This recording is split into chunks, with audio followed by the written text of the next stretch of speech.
Okay, so one thing I would say about growing your own food is not just growing, but then trying to find ways of preserving your harvest. And that can be a bit daunting or time consuming in a way, but there's certain things that you can do to make it easier on yourself, and that is learning how to ferment. And basically all you need is salt and vegetables and thyme, and you can make yourself some pretty kick-ass fermented foods. So this here is just a jar. These jars are awesome. You can get them I find them secondhand all the time. You just want to make sure they're not chipped at all, and that you can buy these replacement rings here like this. You can find those replacement. So it's important that you have one of those on your jar. So you can buy them new as well. Oh, there you see the bubbles. And so this is a really simple way of fermenting things. So you chop up your vegetables, you give them a good scrub first, chop them up, and you can add a salt brine. People say around 2% salt. So if you weigh your vegetables, normally I go by taste.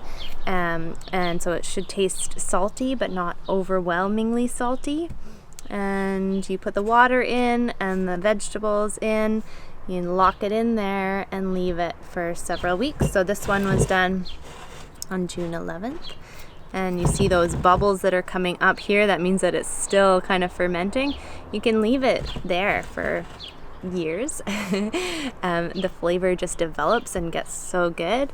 Or you can eat it after a couple weeks, and once you start eating it, you want to pop it in the fridge, but it'll last in there for a really long time too. Okay, so other things that ways of preserving food are in honey. So this is rose petals that is in just honey in here, and so that's been going since May 22nd, so it's probably ready to strain out, although I'm just leaving it there for right now because I'm lazy or busy, I don't know. But so that flavors your honey. So if you have nice smelling flowers like jasmine or roses, you can pop that in there. And then what other things we have, this is apple cider vinegar that we made from apples a couple years ago. I have several dates on here because in 2018 is when we pressed the apples and made the cider, and then it was sitting for a while in 2019 and kind of went to vinegar. And then in 2020 is when I infused it with different herbs. And so that's one way of using a lot of your herbs in your garden, your savory herbs, is to infuse it into vinegar. And so then this can be used on dressing, like in salads, or you can make an oxymel where you mix honey and vinegar together, and then drink that with water, and that's really healthy and good for you. So in here there was hyssop and lemon balm and chives. Mm-hmm. Yeah. And then in this one here is nasturtium flower. So this is a recipe I found online, and it's called nasturtium flower hot sauce. And so basically when you put nasturtium flowers into vinegar, and I used a rice vinegar for this one, it actually makes this beautiful red color. And then I also put in garlic from the garden and onions and some hot peppers from last year, and put it all in here and let it just kind of percolate, just sit and get really spicy in there. And then what I think I'm gonna do is blend it all up and use it as hot sauce, which will taste really good.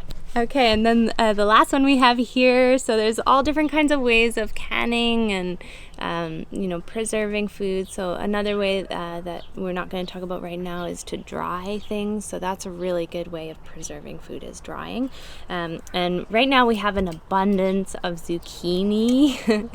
So this is a zucchini pickle recipe that I got from the Grown and Gathered website, and it's sliced zucchinis and mustard, and basically what preserves it is the vinegar and sugar that you kind of cook up and put it in into the jar and can that. So that's a way of preserving your harvest. There's lots of tutorials online where you can learn about that. But I just wanted to mention that it's really, it's so gratifying to eat your own food, but it's really even more gratifying to eat your own food in winter when you're trying to preserve your harvest.